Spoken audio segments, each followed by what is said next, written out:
Mister ladies மெய் என்பவர்களுக்கு உங்கள் பாரம்பரிய வைத்தியர் உங்கள் ராஜசூரியன். அற்புதம் ஆனந்தம். இந்த சொட்டத்தலையில முடி முளைக்கணும். முடியே முளைக்க மாட்டேது. இருக்கிற முடியும் சில பேர்த்துக்கு பார்த்தா அடர்த்தி இல்லை, ரொம்ப பேருடைய பிரச்சனை. சில பேர்த்துக்கு வழுக்கை ஆகுது. சில பேர்த்துக்கு பெண்களே என்னன்னா அடர்த்தி இல்லாம இருக்குன்னு சொல்றாங்க. இதுக்கெல்லாம் என்ன வழி, என்ன செய்யுது? சுருக்கமான விஷயம் சீக்கிரமாவே சொல்லி முடிக்கிறேன் உங்களுக்கு. ஏன்னா நீங்க பாஸ்டா கேட்க தயாரா இருக்கீங்கன்னு எனக்கு தெரியுது. அதனால நானும் பாஸ்டாவே சொல்லி முடிச்சிடறேன். அதாவது சொட்டை தலையில் முடி வளரணும் அப்படிங்கிறதுல இருந்து ஆரம்பிச்சு முடி உதிர்வு, இந்த முடி சம்பந்தமான பிரச்சனை என்னவா, பொடுகு அது இது இந்த மாதிரி இதெல்லாம் களைஞ்சு முடி கருகருன்னு வேற இருக்கணும். இத்தனை விஷயங்கள் நடக்கணும். அதுக்கு என்ன பண்ணா சரியா இருக்குன்னு ஒரு சரியான தரமான ஒரு மருந்தை நம்முடைய மிஸ்டர் லேடிஸ்ல நம்ம சொல்ல போறோம்.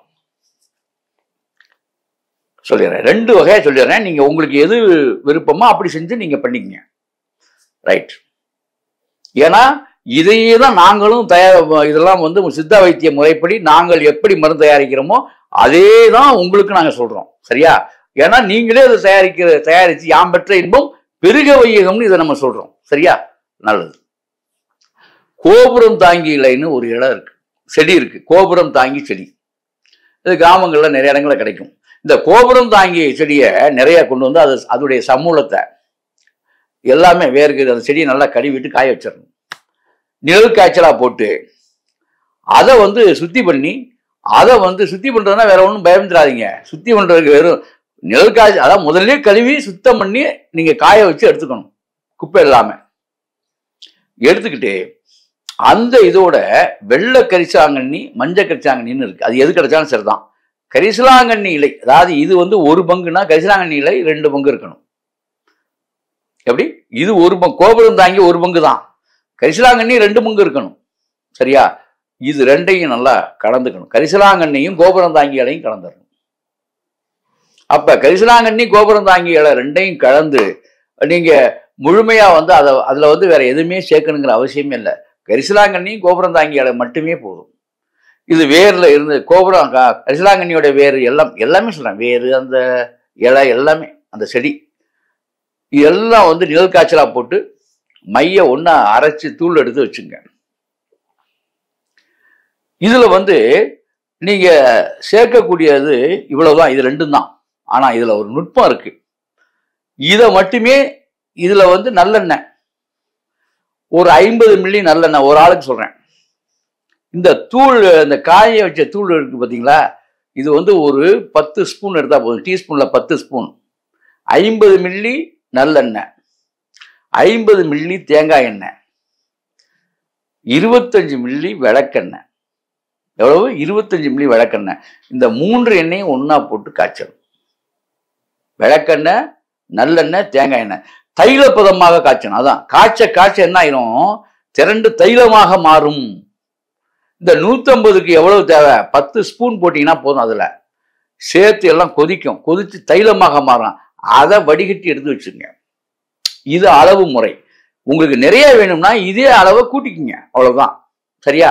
கூட்டிக்கிட்டு இந்த தைலப்பதமா இருக்கிற வரைக்கும் நல்லா எரிக்கணும். என்ன தைலப்பதம்னா என்ன?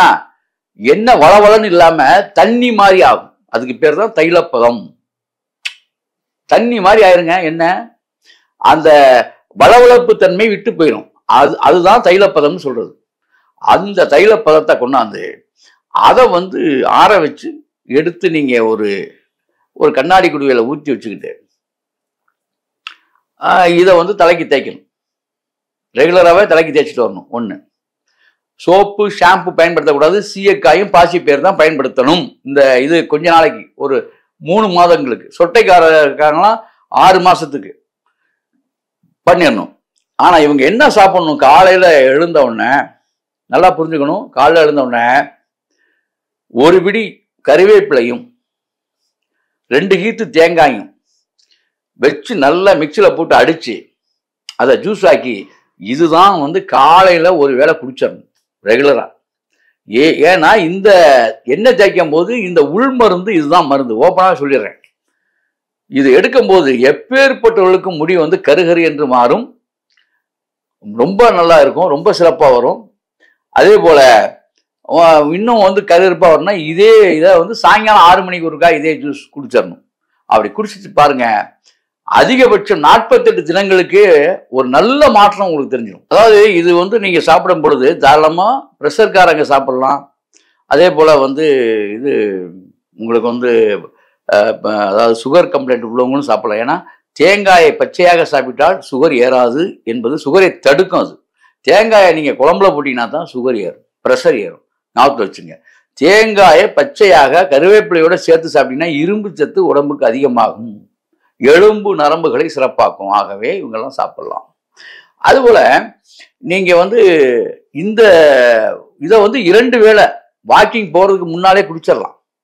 சாயங்காலம் காலை இதை குடிச்சிட்டு வாக்கிங் போகலாம் நீங்க தாராளமா. ஒன்றும் ரொம்ப ரொம்ப நல்லதும் கூட. அதனால வாக்கிங் போகிறவர்கள் கூட இதை சாப்பிடலாம். அதே மாதிரி இது சாப்பிட்டு நீங்க நடந்தீங்கனால வேலை செஞ்சாலும் ரொம்ப ரொம்ப நல்லது. காலை 6 மணி மாலை 6 மணி இந்த 2 நேரத்தில் அந்த ஜூஸ் இந்த சாப்பிட்டுட்டு நான் சொல்ற மாதிரி சாப்பிட்டுட்டு நீங்க அந்த எண்ணெயும் நீங்க தலையால தடவி வரும்போது பெரிய அற்புதம் நிகழும். அதை விட இன்னொரு விஷயமும் அதை சேர்த்து சொல்லிடுறேன். அதாவது வாரத்துல 3 முறை இந்த எண்ணெய் தேய்க்கிறீங்கல்ல, காலையில ஒரு எலுமிச்சம்பழம். ஆண்கள் செவ்வாய்க்கிழமையும் இந்த இது சனிக்கிழமையும் அதே போல புதன்கிழமையும், பெண்கள் செவ்வாய்க்கிழமையும் வெள்ளிக்கிழமையும் ஒரு எலுமிச்சம்பழத்தை அறுத்து ஒரு அரைப்பழம் நல்ல தலையில வச்சு உச்சந்தலையில வச்சு எங்கே பழுக்கை உங்களுக்கு இருக்கோ, எங்கே முடி கம்மியா இருக்கோ அங்கெல்லாம் நல்லா தேய்ச்சிடணும். தேய்ச்சிட்டு நீங்க வழக்கம் போல குளிச்சிருங்க. இது கேஷுவலா இதெல்லாம் செஞ்சீங்க. எலுமிச்சம்பழச்சாறு தலையில படுறது ரொம்ப நல்லது. வாரத்துல 2 முறை. சரியா? இது போலதாங்க. இது இருந்தால் உங்களுக்கு மிகப்பெரிய அளவுல முடியை வளர்த்தும், முடி கருகரு என்று வரும். சரியா? அற்புதம், ஆனந்தம்.